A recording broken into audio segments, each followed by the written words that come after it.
नमस्कार, मैं हूं संजीत और आप देख रहे हैं ई मीडिया। आज मैं उपस्थित हूं सारण में।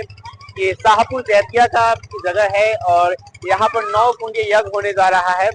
आइए उसका आवाहन किस तरह से लोग करेंगे और यहाँ के स्थानीय लोगों से हम बात करते हैं। क्या परिचय हुआ सर आपका? मेरा नाम संतोष कुमार सिंह हुआ। ये 9 कुंडीय गायत्री महायज्ञ का जो विचार आपके दिमाग में कैसे आया?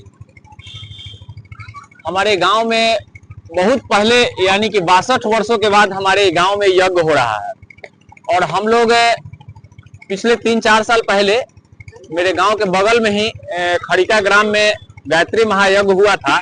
हमको वहीं से हम लोगों को प्रेरणा मिला और माता रानी के कृपा से शक्ति प्रदान हुआ, जो हम सब लोग गांव ग्रामीण लोग मिलके और इस यज्ञ को हम लोग लगे हुए थे। कब से कर रहे हैं इस यज्ञ को? पहली बार है या इससे पहले भी किए? नहीं, इससे पहले नहीं हुआ है। 62 वर्षों के बाद कुछ पूर्वज लोग किए थे, हम लोग को याद नहीं है। एक पीढ़ी हम लोग का बीत गया है और ये 62 वर्षों के बाद हमारे गांव में यज्ञ हो रहा है, जो 16 मार्च से शुरू होकर और 20 मार्च तक चलेगा।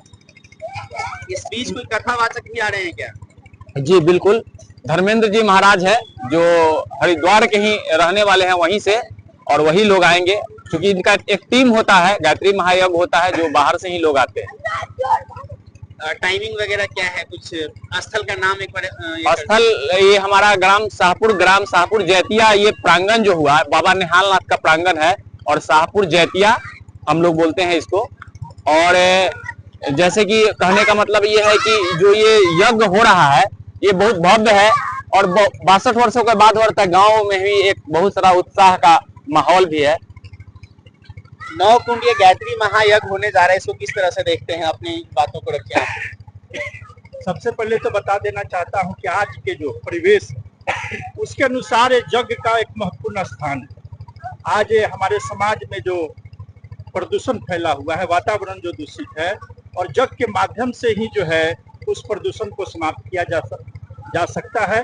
और इसी उद्देश्य से हमारे जो गांव के ग्रामीण लोग हैं, शाहपुर जैतिया यानी समझिए कि जहानी पंचायत, सभी लोगों ने यह संकल्प लिया है कि यज्ञ के माध्यम से यहाँ का वातावरण को शुद्ध किया जाए और जो है लोगों में बदलाव आए, इसके लिए प्रयास किया। एक बात मैं आपको क्लियर कर देना चाहता हूँ कि आप यज्ञ को अन्यथा न ले, आप यज्ञ को यह ना समझे कि सिर्फ सनातनों का है। ये जो भी चाहे इस यज्ञ को करके और वायुमंडल को फ्रेश कर सकता है, क्योंकि यह वैज्ञानिक दृष्टिकोण से जो है एक तरह से मेडिकल की व्यवस्था है, मेडिकल किट है यज्ञ। जैसा कि इन्होंने बताया, ये मैं नहीं बता रहा हूँ, ये यहाँ के लोग बता रहे हैं कि यज्ञ को आप अन्यथा नहीं ले। आप यज्ञ को हमेशा जोड़ देते हैं कि ये सनातन का है, तो ये किसी एक धर्म में बंद करके रह गया। नहीं, यज्ञ में जो है हवन की संध्या डाली जाती है, हवन किया जाता है। तो हवन का मतलब ये होता है कि उसमें भृंगराज होता है, उसमें मेधावती से रिलेटेड बहुत सारी चीजें हैं, उसमें गाय का घी डाला जाता है और भी तमाम सामग्री डाल करके और फिर उससे उसको जो है आसपास के वातावरण को शुद्ध किया जाता है, यानी पॉल्यूशन फ्री किया जाता है। सरकार इस पर हजारों करोड़ों रुपया खर्च कर रही है कि कैसे भी करके वातावरण को शुद्ध किया जाए, लेकिन सरकार जो है, आज की वर्तमान सरकार इस पर असफल है, उनका वो सफल नहीं है इस पर। क्या कुछ कहना चाहेंगे आप इन सब मापदंड को लेकर के, इन विचारों को लेकर के कि लोग हवन के लोग हमेशा इस बात को मान के चलते कि भाई ये सनातन का ही जो है यज्ञ जो है सनातन का है ये, और लोग विरोध करते हैं। क्या सनातन के लिए हवा अलग है और जो दूसरे जाति मजहब के लोग हैं उनके लिए हवा अलग है? अगर यह शुद्ध होगा तो उन्हें भी मिलेगा ऑक्सीजन। क्या कुछ कहना है इस पर? सबसे पहले तो इसके विपरीत जो भी बात बोलते हैं, सनातन के विपरीत, वो तो एक राजनीतिक स्टंट। हवन, पूजा, यज्ञ, यह जो प्रकृति का दिया हुआ ऐसा वरदान है जिससे मनुष्य ही नहीं देवता भी इसका उपयोग करके खुश रहे हैं, संकट में इसका उपयोग किए। जब जब देवताओं पर संकट आता है तो वो भी यज्ञ हवन किए हैं और करते रहे। तो जो जब वो उपयोग किए हैं तो हम लोग तो मनुष्य हैं। और आपने सही कहा, हमारे सर जी भी बहुत सही बात कहे हैं कि वातावरण की शुद्धि, विचारों की शुद्धि, समाज की शुद्धि यज्ञ के माध्यम से संभव है। यह यज्ञ जो है हम लोगों के लिए इसलिए महत्वपूर्ण है और खुशी है हम लोग तो देखे नहीं है, एक पीढ़ी हमारा देखे नहीं, जैसा कि संतोष जी ने बोला। हमारे यहाँ सुनते हैं कि पूर्वज लोग बताते हैं कि 1962 में जब हुआ था, तो 1962 के बाद एक पहली शुरुआत है। और संतोष जी बताए कि खड़िका में यज्ञ हुआ था, माँ गायत्री का यज्ञ हुआ था। हम लोग वहाँ गए थे और उस यज्ञ में हम लोग हवन किए थे। तो उस यज्ञ का जो हम लोगों को व्यवस्था दिखा, उस यज्ञ का जो प्रारूप दिखा, उस यज्ञ में जो जो इस्तेमाल हुआ, उस यज्ञ का जो प्रवचन हमको सुनने को मिला, लगा कि नहीं, माँ गायत्री के पूजा से, माँ गायत्री का यज्ञ करने से हमारे समाज का, हमारे विचारों का कल्याण हो सकता है। तो उसी प्रेरणा को लेकर के हम लोगों ने यज्ञ का आयोजन किया। और यह यज्ञ जो है 16 मार्च से लेकर के 19 मार्च तक है। 16 मार्च को हम लोग भव्य कलश यात्रा कर रहे हैं। उसके बाद शाम को 6 बजे से 9 बजे तक प्रवचन होगा। फिर 17 के सुबह 6 बजे से लेकर 9 बजे तक हवन होगा, 12 बजे तक हवन होगा और फिर शाम के प्रतिदिन 6 से 9 बजे तक प्रवचन होगा। इसके अलावे हम लोग यहाँ के आसपास के लोगों को लगभग 3000-4000 लोगों का प्रतिदिन का हम लोग जो है प्रसाद वितरण का, भंडारा का कार्यक्रम बनाए हैं। माता की कृपा होगा तो हम लोगों का यह भी प्रसाद दूर दूर के लोगों को जाएगा। इस यज्ञ के पीछे हम लोग लगातार 2.5 महीने से मेहनत कर रहे हैं। यहाँ के आस पड़ोस के दर्जनों गांव हैं जहां हमने फ्लैक्स और बैनर के माध्यम से नहीं, अपने पैर के माध्यम से, अपने कदम के माध्यम से हम ये जितने लोगों को देख रहे हैं, टोली शाहपुर, जैतिया, जहांगीरपुर, पहाड़ी चक, परवेजा, दुधैला, अकिलपुर, भरपूरा, लगभग दर्जनों गांव में, चित्तरचक, तो ये सारे गांव में हम लोग डोर टू डोर घूम करके एक पर्चा देखे होंगे, संतोष जी के हाथ में है। इस पर्चा में माँ गायत्री की महिमा और ये यज्ञ का पूरा शेड्यूल है, कार्यक्रम। इस पर्चे को हमने डोर टू डोर पहुंचाया है। आपके माध्यम से हम यह कहना चाहते हैं कि इस कलश यात्रा में यहाँ के जितने श्रद्धालु हैं, माता बहन हैं, हम उनसे आपके माध्यम से अपील करेंगे कि आप आएं, कलश उठाएं। यज्ञ में 3 दिन का जो यज्ञ है, प्रवचन का आनंद लें, क्योंकि यहाँ जो प्रवचन करता आ रहे हैं धर्मेंद्र जी महाराज, उनका मैंने प्रवचन सुना था और ये एक बहुत ही दिव्य पुरुष लगते हैं। उन्होंने जो प्रवचन किया था खड़िका में, मुझे लगा कि आज के जमाने के हिसाब से उनका प्रवचन धार्मिक, सांस्कृतिक, वैचारिक और आज के जो माहौल है उसके हिसाब से उनका बहुत सुंदर होता है। इसलिए हम लोग उनसे बहुत अनुनय विनय किए, 3 बार हम लोग प्रयास किए कि उनका समय मिले। बहुत व्यस्त आदमी है, पूरे उनको भारत में भ्रमण करते हैं, तो हमारा तीसरा बार में उनका डेट मिला। यही 4 दिन का डेट है, वे आ रहे हैं और हम आपसे आग्रह करेंगे आप हमारे यज्ञ का प्रचार प्रसार करें, जिसमें ज्यादा से ज्यादा लोग आए।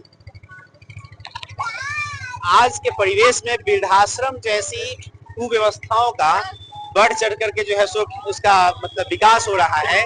और क्या लगता है आपको कि इसमें सनातन परंपरा के बच्चे भी शामिल हो रहे हैं, अपने माँ बाप को जो है दूसरे जगह शिफ्ट कर देते हैं और खुद सोचते हैं कि हम आसानी से जिंदगी जी सके। क्या यज्ञ के माध्यम से आप क्या संदेश देना चाहेंगे इन सब? हम यज्ञ के माध्यम से लोगों को यही संदेश देना चाहते हैं कि अपने माता पिता को जो लोग वृद्धाश्रम में रखते हैं, वो अगले बार जाने के लिए खुद अपना रास्ता लोग तय कर लेता है कि हमको भी वृद्धाश्रम में ही बेटा बेटी पहुंचाएगा। तो ये न माने कि हम अपने माता पिता को वृद्धाश्रम में पहुंचाकर हम बहुत ही अपने आप को खुशहाल या सुविधाजनक परिस्थितियों में बदल लेते हैं। यह बहुत ही गलत परंपरा का निर्माण हो। आज के परिवेश के बच्चे जो हैं, हम लोग अक्सर यह पूछते हैं अपने बच्चों को, कहते हैं कि भाई उसको अगर अंग्रेजी नहीं आती है तो हम कम आंकते हैं, लेकिन अगर हमारा बच्चा संस्कृत में अच्छा मार्क्स लाता है, अच्छा पढ़ाई करता है, संस्कृत में वार्तालाप करता है, हिंदी बोलता है अच्छा, तो हम कभी कहीं ना कहीं जो है दूसरे बच्चे से उसका कंपेयर करते हैं। एक सवाल ये है। दूसरी बात ये है कि संस्कृत जो है सनातन का एक मतलब रीढ़ की हड्डी एक तरह से देखा जाए तो, संस्कृत नहीं है तो सनातन का अस्तित्व मिट जाएगा। और बहुत सारे स्कूल हैं जो संस्कृत का जो है नामो निशान मिटाने पर लगे हुए हैं। और हम लोग का जो यज्ञ है उसमें संस्कृत में जो है उच्चारण होता है, संस्कृत में मंत्र है और ये प्राकृतिक भाषा से भी पहले का ये व्यवस्था है। तो क्या कथन है आपका कि यज्ञ के माध्यम से आप किस तरह का मैसेज देना चाहेंगे? संस्कृत हमारी भाषा नहीं, संस्कृत हमारी संस्कृति, संस्कृत को देव भाषा कहा गया है। जानकारी नहीं हो तो बता देते हैं कि जर्मनी में लगभग यूनिवर्सिटी में संस्कृत कंपलसरी है, लेकिन हमारे यहाँ बड़ी दुख की बात है कि राज्य सरकार नहीं परंतु केंद्र सरकार भी संस्कृत को कोई प्राथमिकता नहीं दे रही है। कहने के लिए कहती है लेकिन प्राथमिकता नहीं देती, क्योंकि अब सिलेबस हटा दिया गया। पहले हम लोग कहता कि मैट्रिक में 10+2 में संस्कृत था, लेकिन अब उसको सिलेबस हटा दिया गया। कहा है इंग्लिश कंपल्सरी कर दिया गया, लेकिन संस्कृत को नहीं किया गया। अपने संस्कृति को समझने के लिए संस्कृत जानना बहुत आवश्यक है। मुस्लिम है वो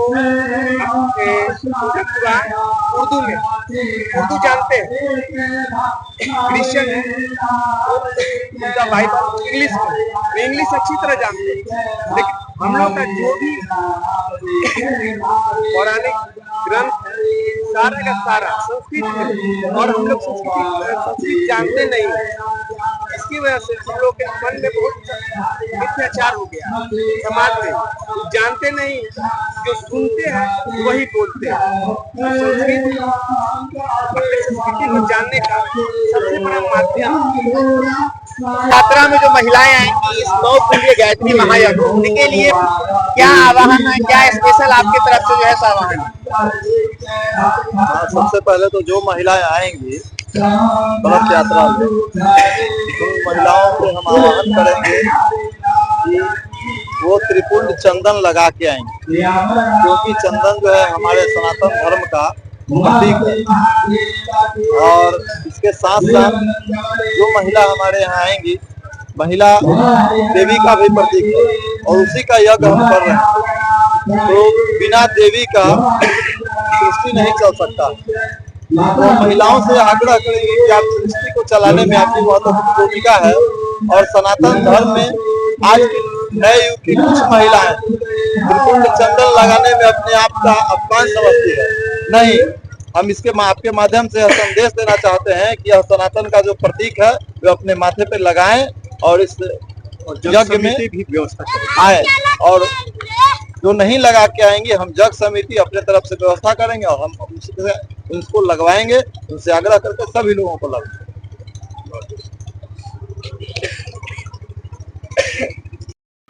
9 कुंडीय गायत्री महायज्ञ को लेकर के क्या कुछ तैयारी है? तैयारी तो बहुत अच्छा चल रहा है हम लोगों का। दिन रात हम लोग एक किए हुए हैं तैयारी के मामले में, और बड़ा सौभाग्य है हम लोगों का, सभी लोगों का, ग्रामवासी का। इतना अच्छा जो है मतलब फीडबैक मिल रहा है हम लोगों को, हर जगह से जो है अच्छा प्रोत्साहन वगैरह सब मिल रहा है। तो बहुत खुशी की बात है, हम लोगों का जीवन का ये उत्कृष्ट काम होने जा रहा है। बहुत सौभाग्यशाली है हम लोग। 9 कुंडीय महायज्ञ गायत्री माता का आयोजन के लिए मतलब तत्पर है। We are ready to do better